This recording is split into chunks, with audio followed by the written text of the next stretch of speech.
I had to switch my phone, but I guess it's fine. I don't know. Apparently, you can't like manually enter the stage on mobile. Like have someone else invite you. All right, this changed. Anyway, hey folks. Today is January 10th. This is our office hours for JSR. And we have me and Leo and Andy here to answer your questions and help you publish packages to JSR. So yeah, if you have any questions or need help publishing to JSR, please raise your hand or send a message. Or any other questions are welcome as well. Yes, obviously.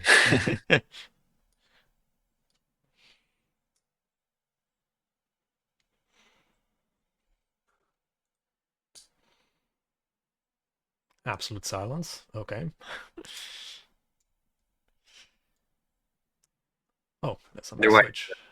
oh, sorry. When will there be the support for JSX? Yeah, it's a great question. So the person that is going to work on JSX is David from our team.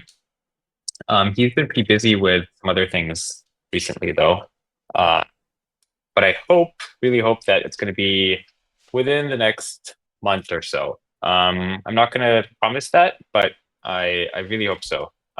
He's recently been working with Leo on some improvements to the DocGen that you may have seen. For example, the OpenAI SDK now has much nicer docs than it did a couple months ago due to that work. But yeah, JSX should be coming pretty soon. But I know that I've been saying that for the past 6 months, so sorry. Okay, then we have Michael who wants to join the stage. Hello there. Hello. Just in regards to the JSX issue, I just added a comment yesterday as I was just out of curiosity poking around the implementation and what's missing. Would you actually mind if I give it a step? And if I do not succeed, potentially David could then just retake it? Yeah, no, absolutely. If you want to try that, that's great.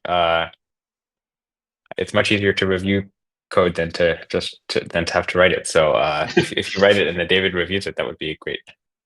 Nice, nice. So I just added a single question, as from what I'm getting is that we are going to add the JSX pragmas per file. Mhm. Given that there potentially could already be some pragma in a file, I'm just going to not take it and or potentially overwrite that.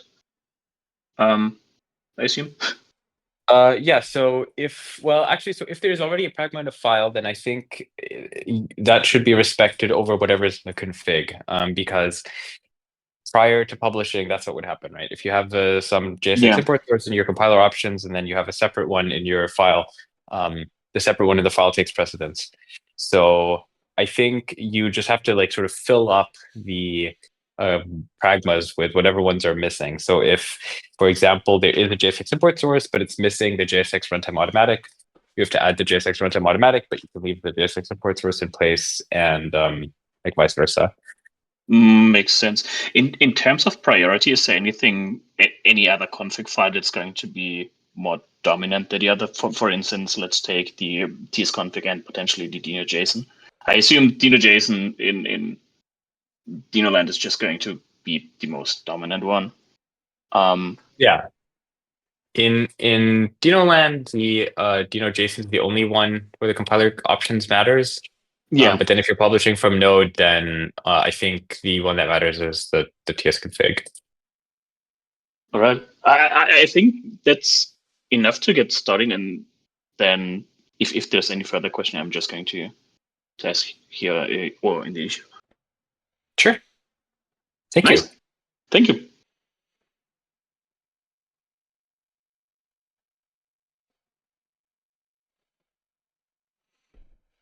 Any more Anyone else have questions? Otherwise, maybe Leo, do you want to give a demo of the new docs features that we implemented for OpenAI? I mean, it's more of oh wait, there's a question. Is there a big difference between configuring Linux on WSL to mount to frontend or the backend? So I think the question is regarding setting up dev setup of JSR on WSL, Mhm. is my guess. Yeah, I don't think there should be too much difference, although I'm not entirely sure how the etc hosts setup works. So you may have seen that as part of the setting up of JSR, you need to set up etc hosts. Um, and I think you may have to do that both in WSL and on Windows proper for it to work. But I'm not entirely sure. So probably the best thing is try it out. And if you run into issues, post here in the channel, and then we can help you figure it out. But I haven't myself tried to run on WSL, so I don't know. Okay.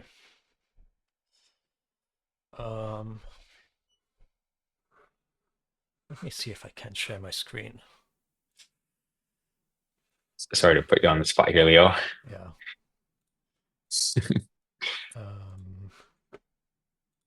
Actually, while we're waiting on that, I can give a quick update on the governance board situation. We have our list of participants for the governance board now.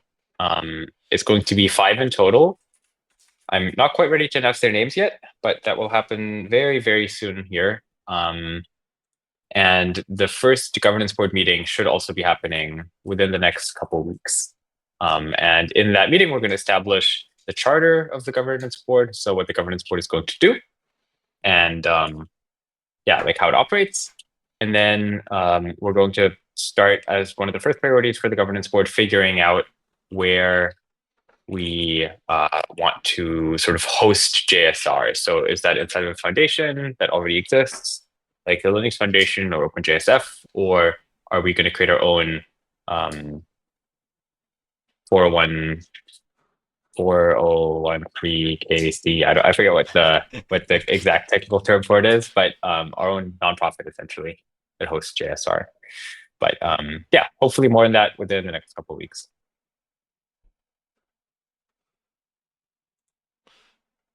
Someone is typing in chat. Let's wait a moment.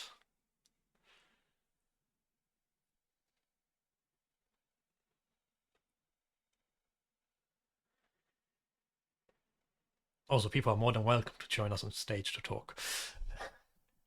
What is the recommended workflow for testing JSR packages before publishing them? EA, confirming correct import map and export configuration, and NPM compatible packages content. Yeah, it's a great question. So this kind of depends on where you want to consume your package, or sorry, rather where you want to test it. If you're wanting to test purely in Dino, it's pretty easy, obviously, because Dino just picks up the import map. But if you want to test an NPM, this is a bit problematic right now. And there is an issue that you can follow. Let me go pull that up real quick.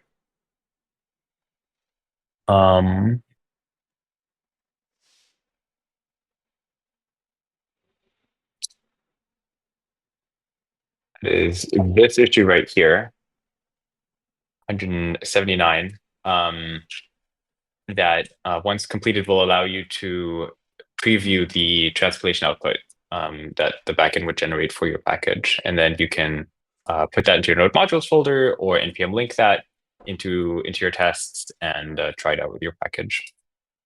But that's not quite there yet. So right now, the best thing that you can do is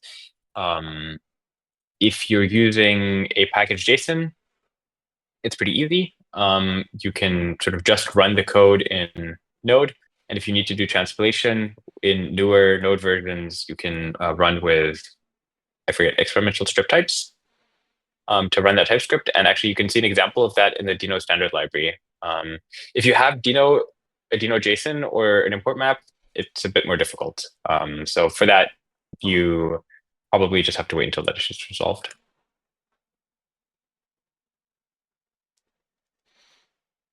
Okay.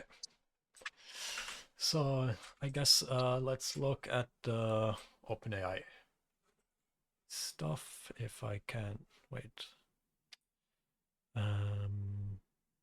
Yeah, let's do this and Okay. I'll give a bit of background on what Leo worked on here is support for more complex d.ts files in the documentation generation. So for example, when there was like d.ts files that contain namespaces, I cannot demo it that because oh okay. it's not on the OpenAI live package, and I don't have the setup right now here. Okay. That's okay. Then I'll just mention what the thing here is. So the use case was like having namespaces that link to each other through imports and exports within TypeScript namespaces, which many sort of API generator tools generate. And Dinodoc or JSR doc didn't really pick that up correctly, and would not link things through correctly, which meant that like a lot of the package exported types were just not shown in the docs. And that's resolved. So now you can use more complex namespaces and types like that. And another really cool thing that came from that is that if you export the same type in multiple places, previously we would sort of generate multiple pages for that It with the same still content. does. We Oh, it don't still do does that? Okay. we don't do the redirects yet, but now it's just a matter of configuring that to actually just do redirects, because basically Dinodoc now has internally a concept of having a reference to a doc node, like one doc node referencing another doc node. So now we can just follow the reference, which instead Yeah. of So, rendering, but yeah. so I guess instead of it already being there, it'll be there soon. When you have the same uh, node or the same symbol exported from multiple files, they'll just create a single documentation page for it, and from all the other exported places, just link to it. And Yeah. this is going to make browsing through things like the standard library much nicer. Yeah, I can quickly give an example if I know how to type std. There we go. So example, if you go to the cert module, it has a default export, which is, well, the default entry point, if the page loads. Yeah, which is basically all the different symbols exported. And then there's also basically a file per symbol, and a few cases where there's a few files, rather entry points with multiple symbols. And that's a bit weird because, well, there's multiple places to get the same piece of information or symbol. So in this case, there's the default export of the assert module, or rather assert symbol, which currently still shows you on the root, rather default entry point, which is not displayed here. We probably should change that. That this is here. But after that, this link will still be present. It will still be in this list. But when clicking on that, it will go to the exact same one, which is over here. So it will follow through. The only downside for some people potentially is that the import is going to be a fully qualified import to the lowest level. It's not going to be like a generic import, for example, the default export or default entry point, I mean. So some people might prefer having a default entry point, some others not. We probably could figure out to show both types of imports. But yeah, hopefully that makes sense. Yeah.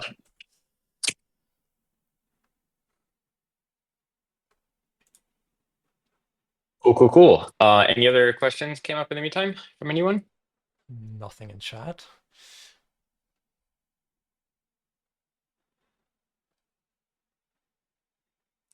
Okay, let's see.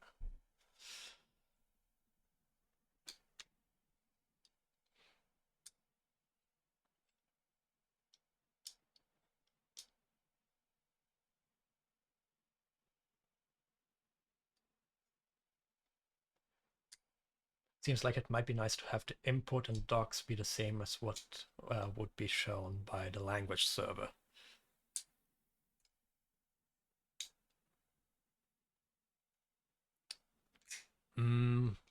I guess yes.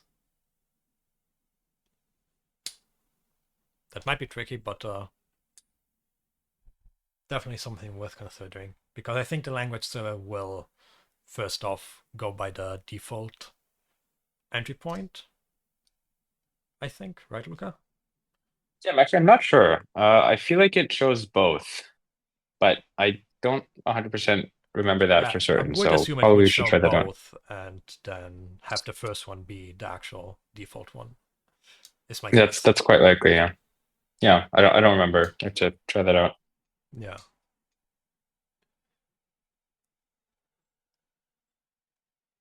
But yeah, I think showing multiple ones is fine. Well, maybe not many. I would just say top level and lowest possible, if that makes sense. Oh, another question we have here. I haven't tried to publish packets to JSR yet. Is it possible to see the package score before publishing it to JSR? Also a great question. The answer is no. You cannot see the package score before publishing to JSR. There's also an issue for that, but that's probably going to take a bit longer to do. However, you can pretty much tell what your score is going to be pretty easily just by looking at your package. The score is relatively easy, right? It's, do you have a README or a module doc? If you have a README.md at the root of your repository, you're going to get at least a score, at least 20% of the score. If you have examples in that README, you're going to get another point. If you have documentation on all of your entry points, so if you have like 3 exports, for example, you need to have documentation on all of those. You have documentation on all the exported symbols from your package. Do you use slow types? And that's something that we actually check during publishing. Whether you have a description set in your package, whether you have a runtime marked with compatible, so whether you've like set up the runtime compatibility in the JSR package settings page, and then whether you have provenance set up, so whether you're publishing through GitHub Actions or not. And you can just walk through that list by yourself before publishing. It's in the docs, and it's also on the score page of all the packages. I'll link to it in the chat, and then you can see what it entails. Yeah, also, there's overarching kind of issue. That's not an actual issue for that, but it's just having more of a local representation of what JSR is gonna be like when published, like a JSR package. So that also obviously includes the documentation that's generated, etc. So having just a way to preview that locally is one thing that we do want to some degree be able to do. But Yeah, it's not anywhere close to being able to do that currently, since having a local that's like, is quite a bit of work. yeah, that would be like having the ability to sort of test for this in CI, for example, to ensure that your package doesn't regress in score with an EPR, Yeah. for example. Then a follow-up question, well, unrelated, is what's the equivalent of npm peer dependencies? Also a great question. So in JSR, peer dependencies are not strictly necessary, and there's a couple of reasons for this. So for those who don't know, what peer dependencies are meant to be in npm are packages that your package does not directly depend on, but rather imposes some constraints if any other package depends on that package. So one example, for example, is React. A component library that imports React. That component library does not want to have a duplicate version of React. And because of that, it itself does not depend on React. It only says, I work with React version 16 to 18, for example. And then when you have a dependency on React in your package JSON, npm will warn you if you're importing a version of React that is not compatible with the version of React that component library depends on. And you call that a peer dependency. However, in JSR, this is not necessary because in JSR, we already do deduplication of packages. And actually, in npm, peer dependencies are also not really necessary. They're a way for you to get a warning if you have a duplicate package version. But they don't have any functional benefit. Like functionally, peer dependencies in npm work identically to regular dependencies. Like during package manager, like in package managers, peer dependencies can be treated essentially identically to regular dependencies. And because of that, because JSR doesn't have like a dependency manifest as such in a published package, and instead all the dependencies are expressed in individual files, you don't need to have a distinction between peer dependencies, regular dependencies, and you can just treat any sort of peer dependencies that you have as regular dependencies. And if you want them to behave in the same way that they do in NPM, where you may have a really broad version range, you just have to make sure that you also have a really broad version range set up for that dependency in JSR. So instead of, for example, having version 1.3.4 and above, you may want to say anything between version 1 and version 2. To make sure that you don't get a duplicate copy of the dependency. There's also an issue about this, a relatively long issue about peer dependencies, but yeah, you don't really need peer dependencies. Is there going to be more work on package discovery on JSR? Yes, I mean mainly what I need to do and haven't gotten around to it yet, mainly because of the holidays, is fixing up our search. Search currently is not perfect. It has gotten much better over the recent times, but there's still some things we want to improve. And that should massively help with making packages more discoverable, especially more relevant packages. Because right now, one issue is that if you search for a specific package, you will not find necessarily what you're looking for. And that's, yeah.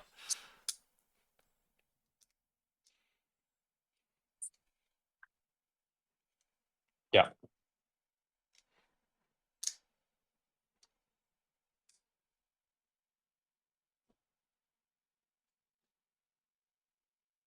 You want to tease any of the other work related to? Maybe you can do vector search with Rama would be nice. Yes, that's actually what we talked with them about. Maybe not vector, but hybrid mode would seems to be the best ideal scenario for our use case. We had a call with them a while back, and yeah, it's just me having to sit down and look into a few things and change a few things around. Is there an easy way to figure out how a slow types ended up in a package exports? I have a pretty complex package with a lot of private types, and sometimes they leak out because I unintentionally made a private type available.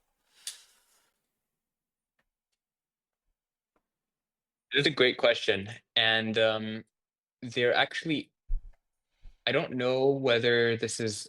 So I assume you're asking this question because you've experienced this and the error message was not helpful. In that case, please open a issue with that error message, because we actually have this information available internally, like how the type leaked, essentially, or how the type got exported. And we don't always expose this right now. So if you open an issue with a specific case where it did not get printed, please open an issue, and then we can improve that error message to say something like, yeah, sort of what types were in between that caused it to be publicly exported. Right.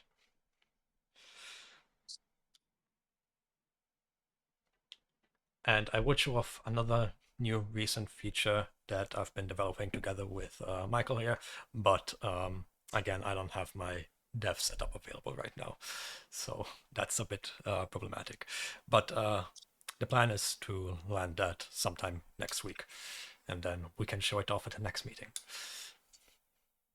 Great.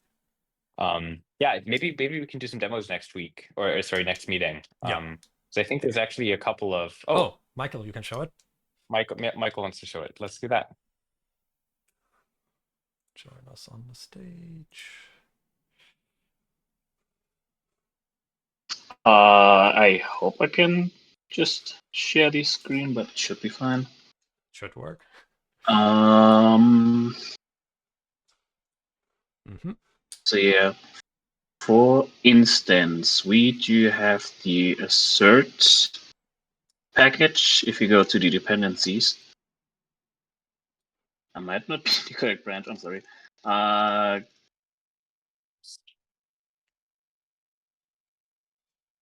this one.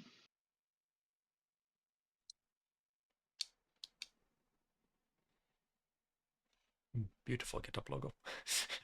Yay! You can see that there, if there are any dependencies on your JSR package, you can now see this link here below. If you click on that, the API method needs to restart. Sorry, I'm a bit unprepared. Don't worry. I mean, I wasn't prepared either. So.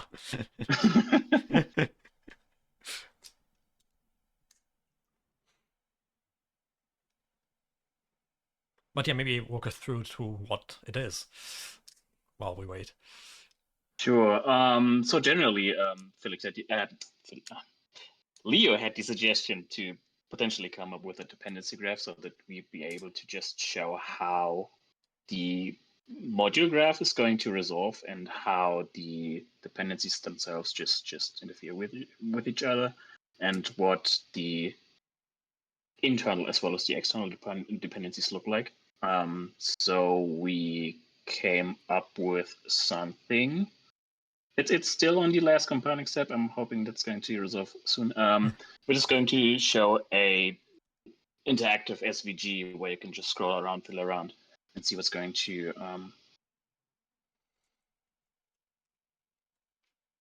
There we go.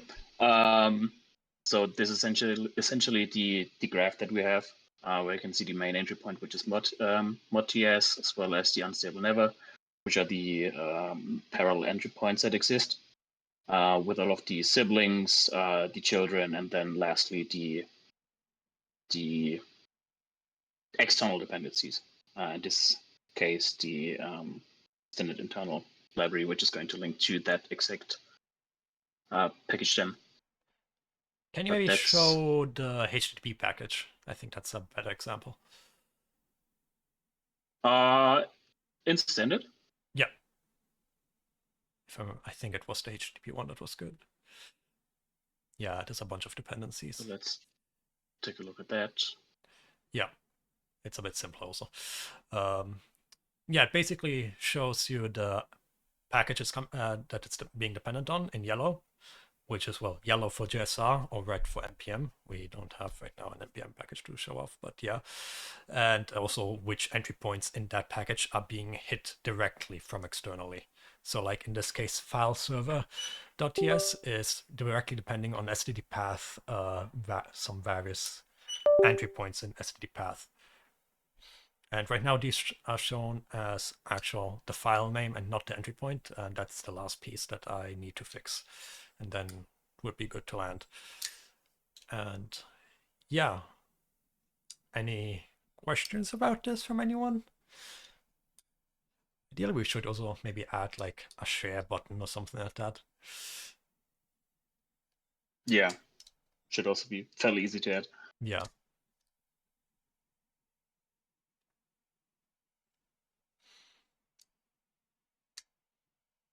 And this is generated not during publish, unlike many other things. For example, the docs are generated during publish. This is generated on access and is relatively aggressively cached, just because this basically has to build entire graph each time, just because a package might resolve differently at a different point in time, because a sub package might have a new version released, and one of the constraints used in the package in the middle might affect that in a way that it would update the package and the lowest slot or space, or however you want to call it. I guess no questions. Good. Then I'm just going to leave the stage again. Sure. All right. Anything to add, Luca? So, I can barely hear you.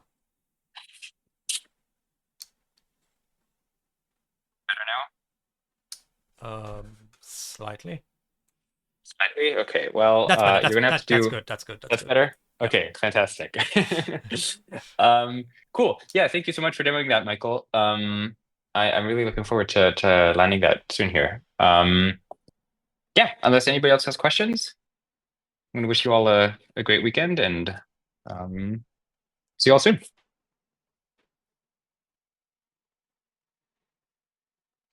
All right. Yeah, I guess that's it. Well, yep. Thanks, everyone. All right. See ya.